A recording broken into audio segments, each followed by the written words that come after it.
Welcome back to the Bruce Williams channel. Let's do a wrist check today. I'm wearing the subject matter of today's video. This is the Oris Aquis in-house caliber 400 date in the 41.5 millimeter size on the stainless bracelet in this absolutely beautiful Sunray Fume blue dial. Oris calls it blue, but to me it's almost more teal. It's really pretty. So I just bought this and I want to do a little bit of a ramble about the Aquis, about what I would consider mid-level watches, why they're great, maybe talk about the differences between going from Rolex and Vacheron Constantin, to wearing Omega more often, obviously Oris, and even Zodiac. I've got this Zodiac here that I've been wearing quite a bit recently. Let's do another ramble, and let's start off with this Aquis. I reviewed it probably, 2-3 weeks ago now, and I got to borrow it directly from Oris, the brand, and it's really cool because they send you not a big box with a warranty card and all of that. They send you this tiny little branded box, and the more I was filming it, trying it on, looking at it, looking at the color, I was like, you know what? I've got to get this. I have to buy this. And so I asked Oris. I said, can I buy this press unit? I think that would be really great. And they said, no, send us back the press unit, but you can buy a production version, from us, and you'll get the 10-year warranty card. You'll get all of that stuff. You'll get the production box and all of that. And I think some of you are already saying in the comments, like, Bruce, there's no way you need a 10-year warranty. And hats off to you. You're probably absolutely right. I likely don't, but I really like this. So I reviewed it again a couple weeks ago, and there is just so much to enjoy about this piece and very little nitpicky elements that I think could be improved. It's overall extremely solid. And for a long time, I was a fan of the 43.5 millimeter size. The most recent one that I owned was the Lake Baikal, which is another light blue, Fume Sunray dial that's just so pretty, and it's such a great design. The Aquis, it's blending angular elements, the rectilinear form, with circular curvaceous elements, and it's done in a very pleasing way. So I'm a huge fan of the design of the Aquis, and I'll have viewers that will email or will comment and say something to the effect of, Bruce, I want to maximize my value. I want to buy a really nice watch. I've got $2,000. I've got $3,000. What should you, what are you going to recommend for me to buy?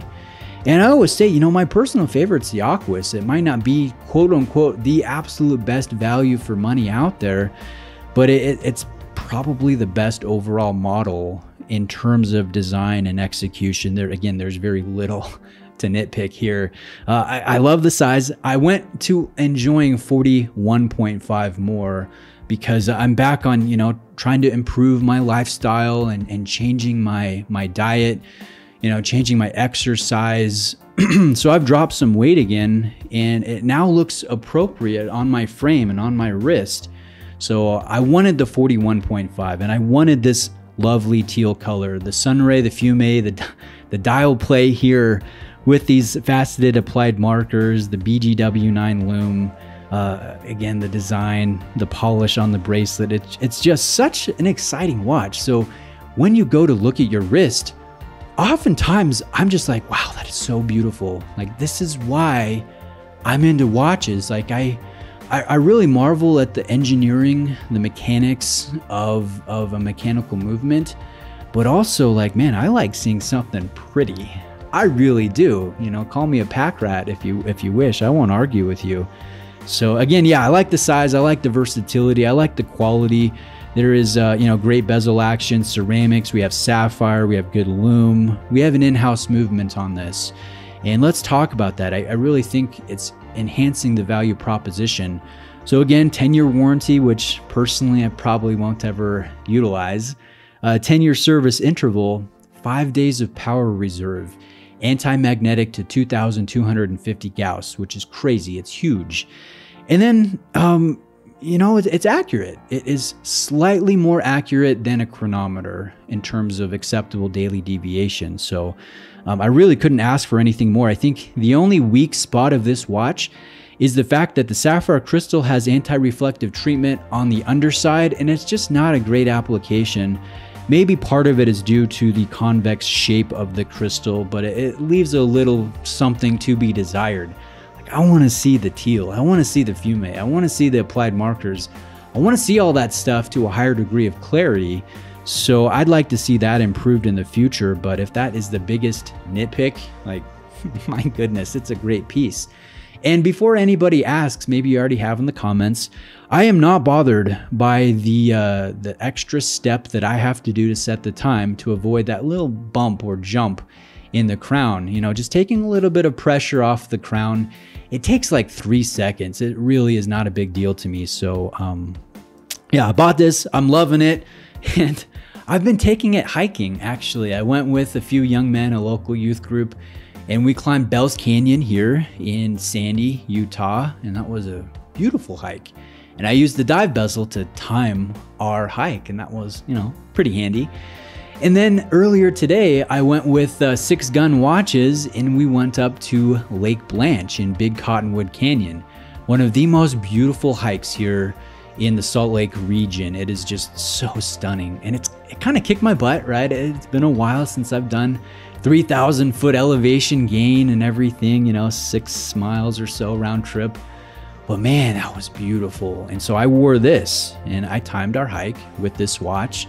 My buddy was wearing a Seamaster, the white dial. We had a great time, and I'll drop in, you know, some pictures and clips here of our hike. But there's something fun about, you know, doing great activities, making memories, and wearing something that you just connect with, that you enjoy. There's something really satisfying about that. So I'm glad I've been able to do that. Am I going to keep this watch? I'm going to keep it for a while. You guys know me. I enjoy my watches, but nothing is ever safe. I don't use the K word.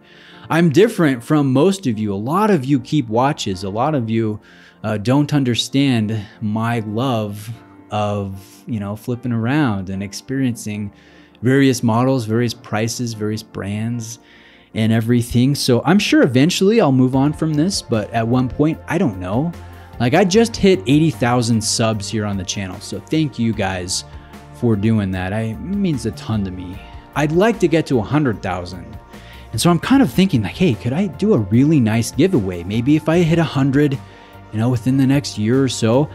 I mean, this would be a nice giveaway. The in-house Aquis. That would be really cool. Maybe a Seamaster. Maybe, you know, I want to do something awesome. I think some YouTube channels, they start believing their own hype. Like, they think they're the next greatest thing since sliced bread. And they forget that, you know what, they're nothing without the people, without you that watch the content and enjoy the content. So I'd like to really do something special when I do hopefully hit 100,000. And so maybe at that point, you know, maybe we'll do this giveaway. I don't know. We'll see what happens.